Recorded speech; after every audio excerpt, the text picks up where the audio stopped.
Hello, ഞാൻ P Sasikumar. എല്ലാവർക്കും cinema കമ്പത്തിലേക്ക് സ്വാഗതം. പ്രേം നസീറിൻ്റെ ജോഡികളായി ഏകദേശം 80-ലധികം നായികമാർ വന്നിട്ടുണ്ട്. ഇത്രയധികം നായികമാരുമായി ചേർന്ന് അഭിനയിച്ച മറ്റൊരു നടൻ മലയാള സിനിമയിൽ എന്നല്ല ഇന്ത്യൻ സിനിമയിൽ തന്നെ ഉണ്ടോ എന്ന കാര്യം സംശയമാണ്.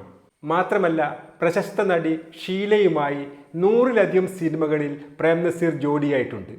ഇത് ഒരു ഗിന്നസ് റെക്കോർഡാണ് താനും. ജയഭാരതിയാണ് അതിന് തൊട്ടു പിന്നിൽ.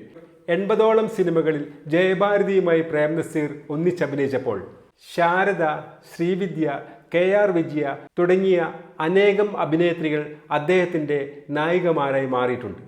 ഇങ്ങനെയൊക്കെയാണെങ്കിലും പ്രേം നസീറിൻ്റെ ഏറ്റവും മികച്ച വിജയ ജോഡി ആരാണെന്ന് ചോദിച്ചാൽ അത് ഷീലയോ ജയഭാരതിയോ ഒന്നുമല്ല.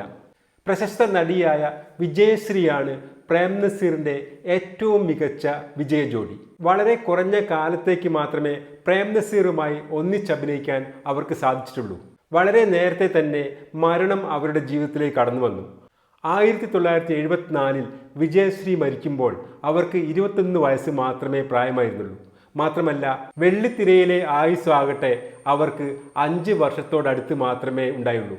എന്നാൽ ഈ 5 വർഷത്തിനിടയിൽ മലയാളത്തെ കൂടാതെ കന്നഡ, തമിഴ്, തെലുങ്ക് തുടങ്ങിയ ഭാഷകളിലായി 80-ലധികം സിനിമകളിൽ അവർ അഭിനയിച്ചിട്ടുണ്ട്. മലയാളത്തിലാകട്ടെ 40 സിനിമകളിലാണ് അവർ വേഷമിട്ടത്. ഇതിൽ 29 സിനിമകളും പ്രേം നസീറിൻ്റെ ജോഡിയായാണ് അവർ വന്നത്. ഈ സിനിമകളാകട്ടെ എല്ലാം തന്നെ മികച്ച ഹിറ്റുകളായി മാറുകയും ചെയ്തു. നിർമ്മാതാവിന് മുതൽ മുടക്കിൻ്റെ എത്രയോ ഇരട്ടി ലാഭമാണ് ഈ സിനിമകൾ ഉണ്ടാക്കി കൊടുത്തത്. അക്കാലത്ത് പ്രേക്ഷകർക്ക് ഇവരുടെ സാന്നിധ്യം മാത്രം മതിയായിരുന്നു ആ സിനിമ വന്ന് കാണാൻ. പഞ്ചവടി, ലങ്കാദഹനം, മറുനാട്ടിലൊരു മലയാളി, പൊന്നാപുരം കോട്ട, അങ്കത്തട്ട്, ആരോമലുണ്ണി, ഉദയനൻ്റെ മകൻ തുടങ്ങി മലയാള സിനിമയിൽ വൻ വിജയം കൊയ്ത 29 സിനിമകൾ.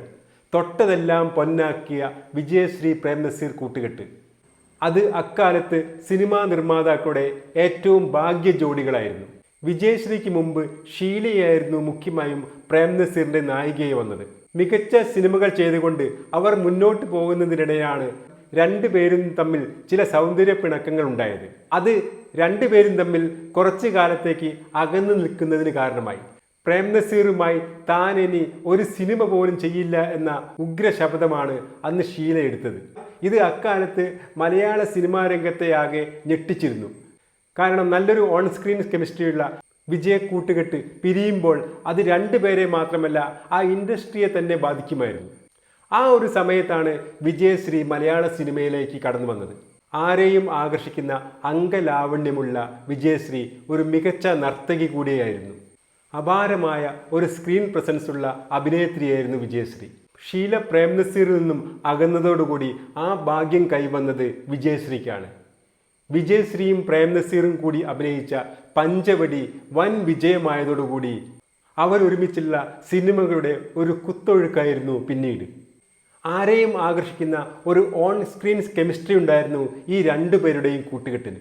അതുകൊണ്ട് തന്നെ അക്കാലത്ത് ഇവർ ജോഡിയായുള്ള സിനിമകൾ കാണാൻ പ്രേക്ഷകർ ഒഴുകിയെത്തി. സിനിമകളെല്ലാം കൊമേഴ്സ്യലി വൻ ഹിറ്റായെങ്കിലും രണ്ടുപേർക്കും എടുത്തു പറയാൻ പറ്റുന്ന, ഓർമ്മിക്കാൻ തക്ക ഒരു സിനിമ പോലും ഉണ്ടായിരുന്നില്ല എന്നുള്ളതാണ് സത്യം. പെട്ടെന്ന് ലാഭം കൊയ്യാൻ വേണ്ടി രണ്ടുപേരുടെയും ഡേറ്റ് വാങ്ങി തട്ടിക്കൂട്ടുന്ന സിനിമകളായിരുന്നു മിക്കതും. എന്നാൽ കൊമേഴ്സ്യൽ സിനിമകളായിരുന്നെങ്കിലും ഇവയിൽ മിക്കതിലും മികച്ച ഗാനങ്ങൾ ഉണ്ടായിരുന്നു എന്നത് ആ സിനിമകളുടെ വിജയത്തിന് വലിയൊരു കാരണമായി മാറി. വയലാറും ശ്രീകുമാരൻ തമ്പിയും രചിച്ച മികച്ച ഗാനങ്ങൾക്കൊത്ത് ആടിപ്പാടി പ്രേം നസീറും വിജയശ്രീയും ചുവടുവെച്ചപ്പോൾ അതിന് മോഹിപ്പിക്കുന്ന ഒരു ഓൺ സ്ക്രീൻ കെമിസ്ട്രി ഉണ്ടായിരുന്നു. സിനിമകൾ പലതും കാലത്തിന്റെ ഒഴുക്കിൽ മറന്നുപോയിട്ടുണ്ടെങ്കിലും അരനൂറ്റാണ്ടിന് ശേഷം ഇപ്പോഴും ആ ഗാനങ്ങളും ആ ഗാനരംഗങ്ങളും ആസ്വദിക്കാൻ ഒരുപാട് പ്രേക്ഷകരുണ്ടെന്ന് യൂട്യൂബിൽ ഇവരുടെ ഗാനരംഗങ്ങൾക്കുള്ള വ്യൂസ് നോക്കിയാൽ മനസ്സിലാവും. മില്യൺ കണക്കിന് പ്രേക്ഷകരാണ് ഇപ്പോഴും വിജയശ്രീയും പ്രേം നസീറും ഒരുമിച്ച് അഭിനയിച്ച ഗാനരംഗങ്ങൾ കാണാൻ വേണ്ടി യൂട്യൂബിലെത്തുന്നത്. വിജയശ്രീയുടെ മാദക അഴകും നർത്തന പാഠവും പ്രേം നസീറിൻ്റെ ഊർജ്ജസ്വലമായ പ്രസന്നമായ പ്രണയ ചാബല്യങ്ങൾക്കൊപ്പം മനോഹരങ്ങളായ ശ്രുതിമധുരങ്ങളായ ഗാനങ്ങളാൽ ചേർത്തിണക്കി ഇപ്പോഴും TV സ്ക്രീനിലൂടെ നമ്മുടെ മുന്നിലെത്തുമ്പോൾ അറിയാതെ എല്ലാം മറന്ന് നാം അതിൽ ലയിച്ചു പോകും. പൊന്നാപുരം കോട്ടയിലെ നളചരിതത്തിലെ നായകനോ എന്ന് തുടങ്ങുന്ന ഗാനവും അങ്കത്തട്ടിലെ അങ്കനമാർ മൗലിയും പത്മവ്യൂഹത്തിലെ കുയിലിന്റെ മണിനാദം കേട്ടു എന്ന ഗാനവും പാലരുവി കരയിലുമെല്ലാം തന്നെ ഇന്നും നമ്മൾ കേൾക്കാൻ മാത്രമല്ല ആ രംഗം കാണാൻ കൂടി ആഗ്രഹിക്കുന്നുണ്ട്. വിജയശ്രീ പ്രേംനസീർ കാലഘട്ടം ഹ്രസ്വമാണെങ്കിലും മലയാള സിനിമയിലെ ഒരു സ്വപ്ന കാലഘട്ടമായിരുന്നു. പ്രേക്ഷകരെ മുഴുവൻ നിത്യഹരിത നായകനും മലയാളത്തിൻ്റെ മർലിൻ മൺറോ എന്ന് പിന്നീട് വിളിക്കപ്പെട്ട വിജയശ്രീയും ചേർന്ന് മയക്കിക്കിടത്തിയ ഒരു കാലഘട്ടമായിരുന്നു.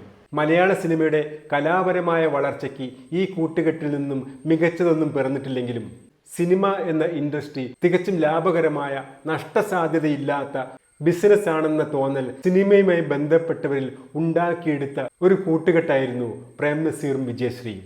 എന്നാൽ പെട്ടെന്നൊരു ദിവസം തികച്ചും അപ്രതീക്ഷിതമായി വിജയശ്രീ സ്വയം ഈ രംഗത്ത് നിന്നും ജീവിതത്തിൽ നിന്നും പിന്മാറിയത് മലയാളികളെയാകെ ഞെട്ടിച്ചിരുന്നു. കാരണം അവർ ഒരു മനോഹരമായ സ്വപ്നത്തിലായിരുന്നു അതുവരെ. പ്രേംനസീറും വിജയശ്രീയും നൽകിയ കൂട്ടുകെട്ട് പ്രേക്ഷകന് നൽകിയ ആ സുന്ദരമായ സ്വപ്നം ഇത്ര പെട്ടെന്ന് ഇല്ലാതാവുമെന്ന് അവർ വിചാരിച്ചില്ല. പക്ഷേ കുറച്ചുകൂടി മുന്നോട്ട് പോയിരുന്നെങ്കിൽ, അങ്ങനെ ചിന്തിക്കുന്നതിൽ അർത്ഥമില്ല എന്നറിയാം, പക്ഷേ അങ്ങനെ പോയിരുന്നെങ്കിൽ പ്രേംനസീറിനോടൊപ്പം അഭിനയിച്ചതിനുള്ള ഷീലയ്ക്കുള്ള ഗിന്നസ് റെക്കോർഡ് വിജയശ്രീയുടെ പേരിലാവുമായിരുന്നു എന്ന കാര്യത്തിൽ യാതൊരു സംശയവുമില്ല. ഈ വീഡിയോ ഇവിടെ അവസാനിക്കുന്നു.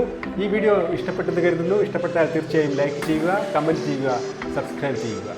പുതിയൊരു വീഡിയോയുമായി വരുന്നവരെ എല്ലാവർക്കും സിനിമാ കമത്തിൻ്റെ നമസ്കാരം.